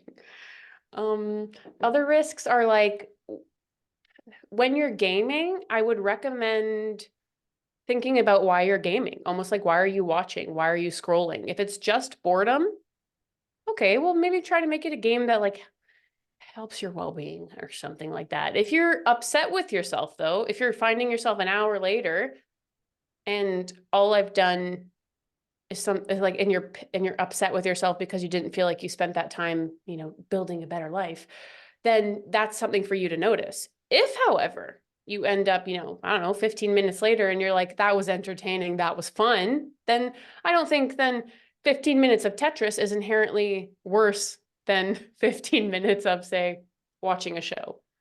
It's about the purpose. Tana, your hand is raised. So my roommate thought she'd be hilarious and get off Facebook because she spends too much time on the reels. So she gets on Instagram. What do you find? The reels. So I was like, well, it's no different. Then she gets off Instagram and she gets on YouTube and there's the reels. Everywhere you go on social media, it just keeps drawing you in. And it's amazing how you can find everything that you have on one platform that you're trying to get away from on all the rest. Yes, that's true. Now, everyone, I actually have to go at one like now. And so I shared my links with you in case you'd like to get in touch because I enjoy this conversation. But if I'm being very honest, my husband needs the studio. So he's probably waiting outside for me. Well, So thank you very much for having me. yeah, thank you so much for being here. This was fabulous. The chat included lots of praise for this presentation. We're really grateful for you to be here and hope we'll have opportunity to partner again in the future. Me too. Thank you, everyone. I look forward to hearing how the rest of it goes from your team. Thanks. Bye-bye. All right, so that was fabulous. And we will have the rest, all of this recorded and put on the rivcospc.org website.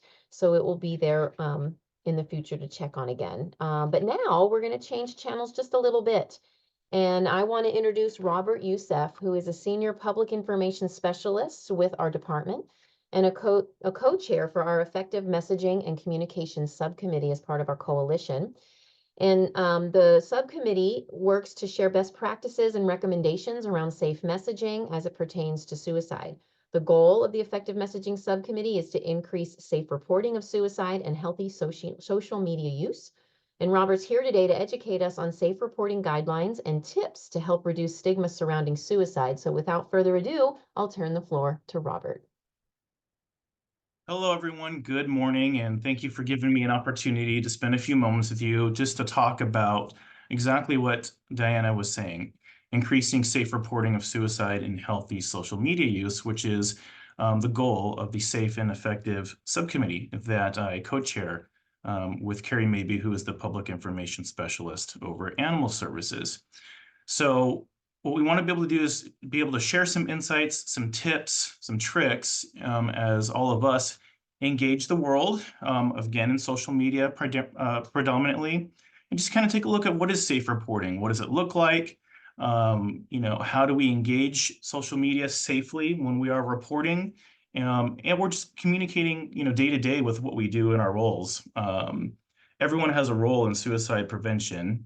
If we take a step in the right direction in being mindful of what we share, how we share, and who we share to, then we're doing something to make a difference. Now, from time to time, I've had other organizations or community organizations that come forward, and they're very shy about jumping into the social media realm, basically exactly what Bailey was talking about, the power behind social media. So then that comes down to is, how much do we engage in social media when we are talking about safe and effective messaging?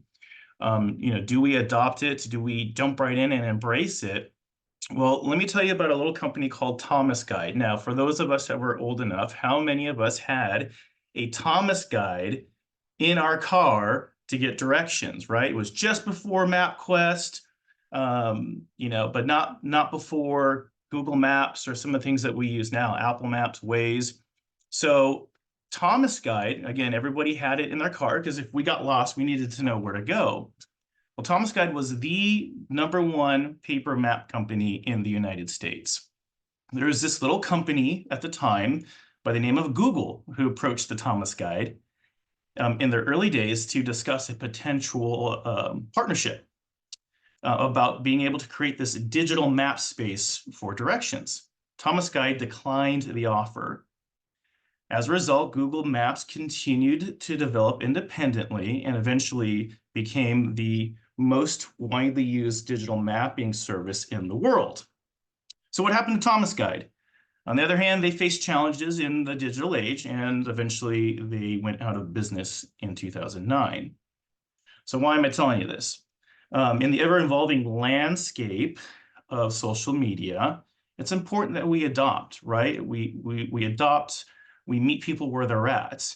And for the other question I always get is, what if we get it wrong? What if we're not doing it right? Well, that's what we're here today. We're here to talk about some of those ways to make sure that we communicate correctly, because version 1 is better than version none. It's better to embrace and engage people where they're at and where they're finding their information via social media, but then by not being in that space at all. So we want to be able to help and provide resources, some tips and tricks in that process of how we're doing it. So what does that mean? Safe and effective messaging. There's 3 key components to keep in mind when it comes to safe messaging: inclusivity, audience, and content. So let's talk about the first one, inclusivity, which is defined as the practice or policy of providing equal access to opportunities and resources for people who might otherwise be excluded or marginalized, such as those having physical or intellectual disabilities or belonging to other minority groups. We'll cover some of these practices and then how you can put that in place as an individual or as an organization. How about audience? It's important to determine who your intended audience is when sharing information, resources, personal stories, etc. And we'll talk about some of those important considerations to keep in mind with the different types of audience to ensure safety for both physical and emotional. Bailey talked a lot about the different types of social media that are available and where different age groups, different people tend to migrate to with those different types of social media applications. So we'll go over a little bit about that. Lastly, content. We'll discuss the do's and don'ts around reporting a suicide loss or sharing other sensitive content information related to suicide. So let's talk about the first one, inclusivity. The first thing you want to keep in mind is that make text accessible by writing in plain language. Now, I've seen this a lot lately, especially on Instagram. I've seen it on Twitter, but mostly Instagram, right? So it's really cute to change the font on your posts on Instagram or on your tweets. You change the font for different words within this, the same context. But have you actually ever heard what it sounds like when somebody's playing the voiceover for that Instagram caption or that tweet? So let's take a look at one real quick and see what it sounds like when you change the fonts multiple times in the same caption.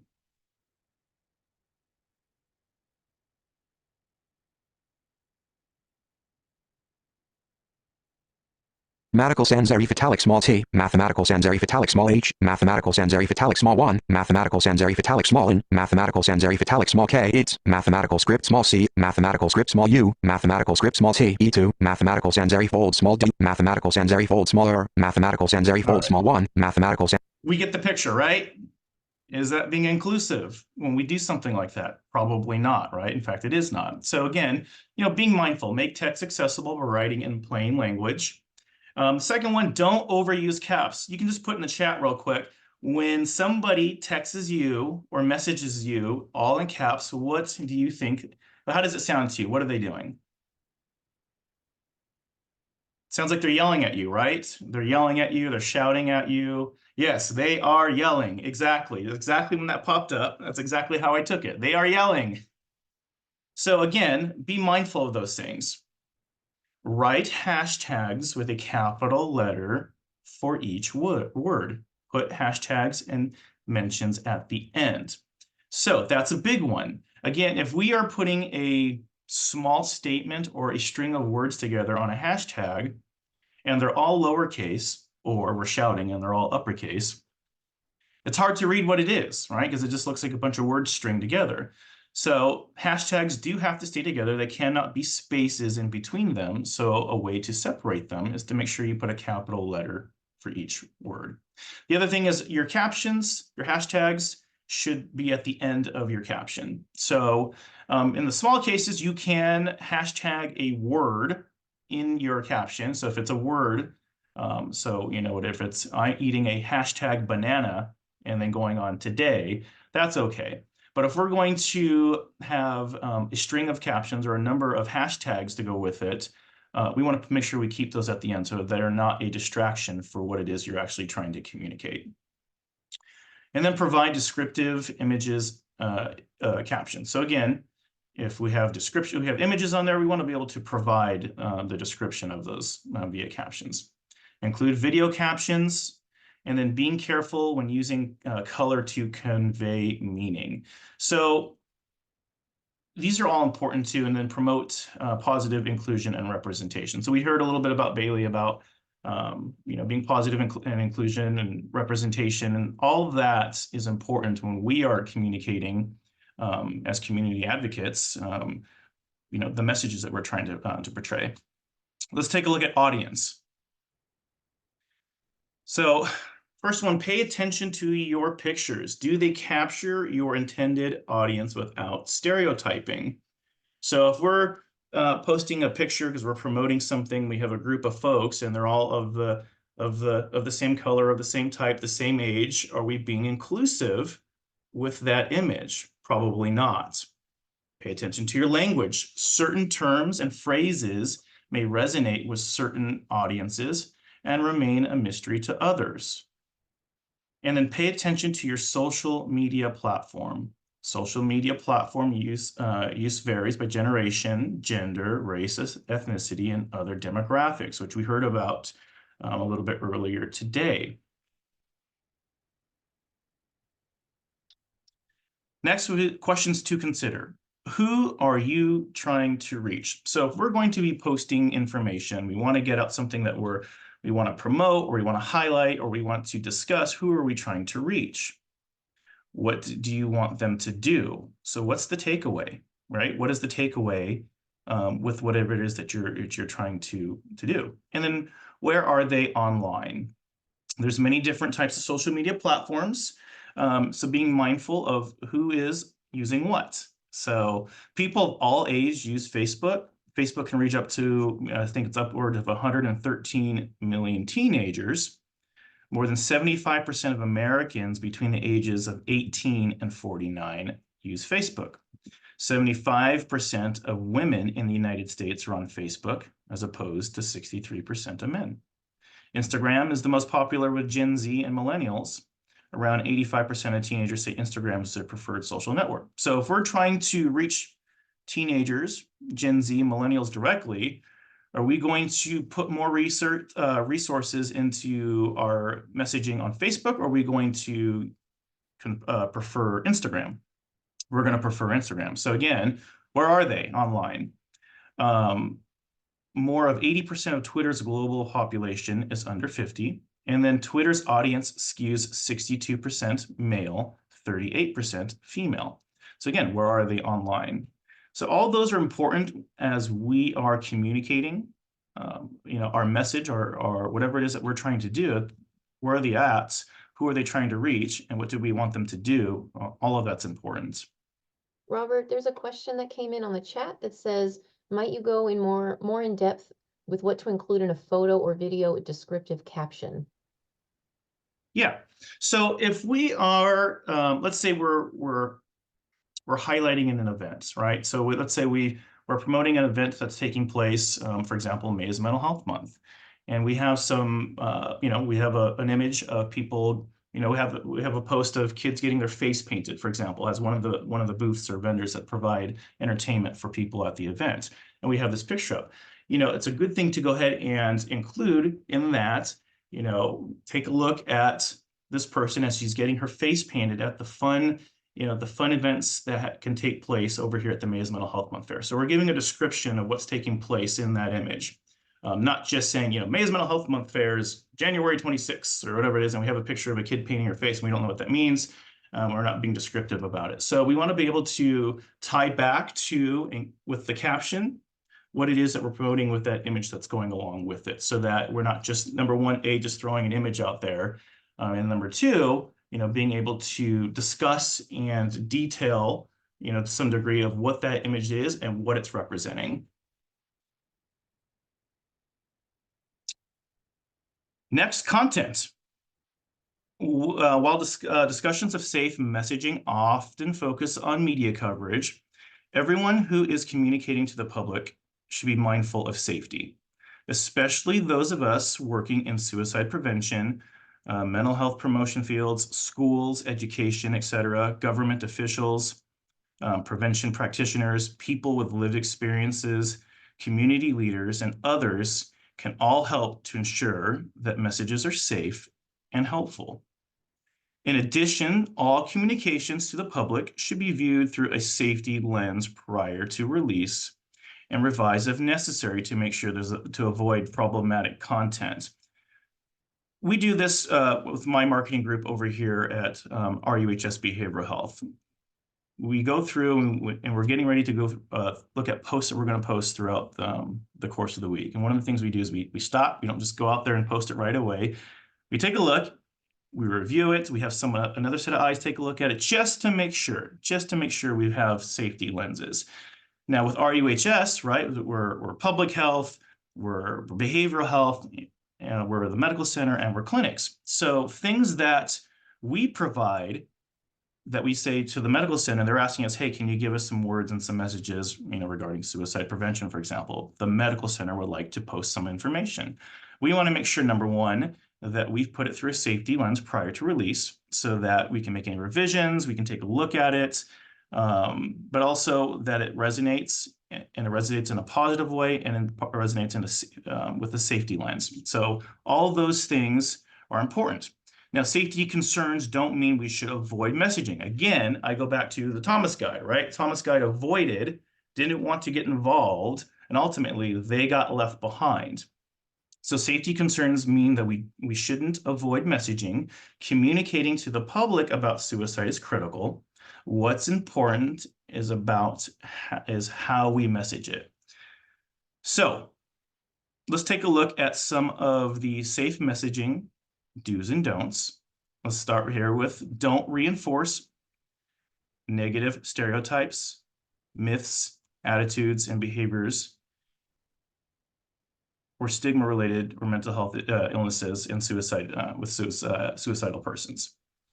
This may shift beliefs, attitudes, and behaviors in the wrong direction. So adjectives like successful suicide, unsuccessful suicide, and failed attempt inappropriately define a suicide death as a success and a non-fatal attempt as a failure. Terms such as committed suicide associated with crimes can reinforce stigmatization attitudes about people who die by suicide. Do's, provide resources. So one of the things we see, and I think we see this a lot when it comes to a national tragedy, right? So we see all over the news something, the tragedy of a mass shooting or something to that nature where it gets national media attention. And the thing we see that happens a lot, not just as individuals, but organizations, companies, anything like that, they'll say, you know, our thoughts and our prayers are with them, or, you know, we stand united, all these wonderful languages, and that's great and that's fine, but where's the resource that ties to it? So again, providing resources is absolutely important. So it's okay to obviously to show solidarity, to show that we're united, to show that you know, you are in our thoughts and our hearts and our prayers, but where's the resource that ties to it? So, you know, provide resource. So, you know, if we're going to post something like that, you know, Riverside County Crisis and Suicide Helpline, National Suicide Prevention Lifeline, whatever it is that it's going to tie to a resource regarding that, we want to make sure that we do. Okay. Promote prevention. Use hopeful images promoting that suicide is preventable. Utilize safe language. You know, someone died by suicide. So again, we go back to you know, some of the other words that we discussed earlier that have a negative connotation, or you know, adjectives like I said, successful suicide, unsuccessful suicide. Avoid those. Share the signs. Teach people how to recognize a person with thoughts of suicide. So again, sharing the signs, finding ways to connect with people online, but also being able to share the signs, promote, all those things. Those are all healthy ways when we are communicating or reporting safe messaging. Let's talk about some of those don'ts. Don't include methods. So don't share specific details of locations and methods. I can't, we've seen so much, especially when it comes to like television news, right? When we talk about when there's this something that happens, and the first thing they go to is where it happens, you know, how it happens. You know, I've seen one where, you know, they're actually reporting, and in the moment they're pointing at all the kids at something that's happened. There's kids and people behind them that are witnessing this unfold at this location, and they're bringing that to attention. Don't include methods. Don't share specific details, locations, and methods. Don't normalize.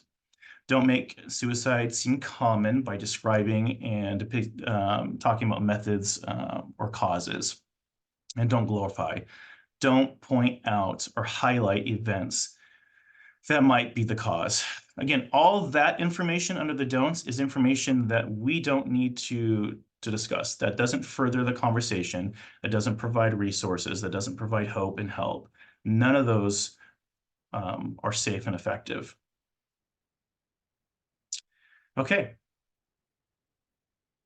Let's talk about some of the other things here. Keep messages short when it comes to social media. Now, I can tell you, as we've learned through our social media process here at RUHS, and I'm sure a lot of you as well, one of the things we tend to do is we have so much information that we want to get out, and we want to really talk about it and really dig into it, and then we've got this paragraph that falls underneath whatever it is that we're posting. I mean, come on, right? Those of us that deal in our organizations that have dealt suicide with social media, raise your hand. We've all been guilty of it, right? We put all this information on there, and then it gets lost in translation. I can tell you that there was a study that came out, and it was saying that the average attention span now is 8 seconds. When it comes to the social media space, it's 1.5 seconds. So you really, really, really have about 1 second to get your information across before somebody else just moves on and looks at the next thing. So keep your messages short. Next, post content in a conversational style. When we were developing our social media here at Behavioral Health, one of the things we wanted to do was we didn't want to communicate what we call in business language is business to business, right? So we don't want to communicate business language to businesses. We wanted to have a human to human approach. We wanted to have a conversation style. So when we were posting something, we wanted it to seem like there was a person talking to you, another person, and conveying that information across, so that it didn't look like some big conglomerate was, giving us some messages that I'm not going to pay attention about. So post in a conversational style. Develop fresh and engaging content. Content that is relevant to current times, references current events, and keeps the reader interested. Again, so I go back to the Thomas Guide, staying relevant, right? So when we talk about, there was conversations like, well, do we need to get on TikTok? But when TikTok was just coming on board, and it's sure, why not? Let's dive right into TikTok and see how it plays out. Staying relevant, staying current. So now we know, right? So we talked about Gen Z, we talked about millennials and younger folks. They're watching videos now. They're not really so much doing a lot of the reading that comes up on Facebook, right? So they're watching videos. Staying relevant, keep your readers interested. Whatever social media that you're using. Media and suicide prevention. Media plays an important role in preventing suicide. Covering suicide carefully can change perceptions, dispel myths, and inform the public on the complexities of the issue. When media reports include helpful resources and convey a message of hope, it can encourage individuals to seek and help reduce stigma. So again, we go back to what we see on the news and things like that. The message should be providing a resource, conveying a message of hope, encouraging people to help. Number one, to help themselves and help others, and help reduce stigma. That's the message that should be carried out anytime that we're communicating some of, something of any importance, but especially suicide prevention. What I can tell you is that how we craft our messages, the tone, the feel, the message that we're putting out, the resources, that all plays a factor, because as we continue to educate all of us and more people, that's what we hope that would just be that tidal wave, that people catch on and say, oh, this is the proper way to convey this message, this safe and effective messaging. So our hope is that the culture within media will change, and we're here to help further that change so that we can make that change with media as it relates to safe and effective messaging. Over here with the Suicide Prevention Coalition, there are some resources for you that are available, right? So for us to also share, right? So share within our organizations, within our community. So reporting on mental health, knowing the signs, how to use social media for suicide prevention, social media tools, social media for public health, online recommendations, reporting on suicide. All of these resources are available on our website. And if you have additional resources that you think would be helpful, please make sure to share that with us as well too. Again, the more that we can educate and inform and change the culture within media, the better that we're all going to be in terms of being able to communicate with safe and effective messaging. So I'll turn it over to Diana again, if we've got any questions or comments. Yeah, thanks, Robert, for that great presentation. Any questions for Robert related to safe messaging?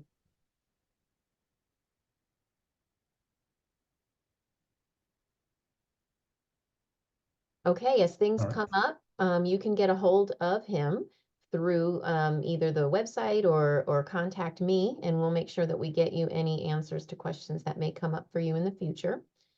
But thank you, Robert. That was fabulous and very much in line with our presentation from Bailey, so we appreciate that.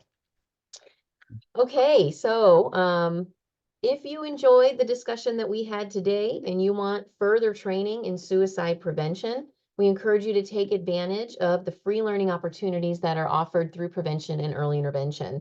Know the Signs is a 2-hour training that helps attendees learn the basics of suicide prevention, knowing the signs, finding the words, and reaching out for support and connecting to resources. This training can be offered in person or virtually. We also offer 2 in-person suicide prevention trainings. We have Safe Talk, which is a 3.5-hour training to learn about suicide alertness and how to connect someone with thoughts of suicide to resources.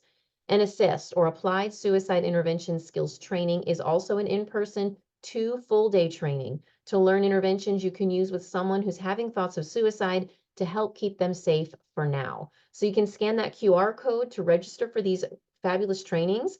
And you can also reach out to us directly at pei@ruhealth.org or give our main office a call for more information and to get registered. I also want to give you a save the date. So Wednesday, April 24th, 9 to 11:30 is our next quarterly meeting. It will be virtual. If you should be on our mailing list. If you haven't been before, you will be added to it after today.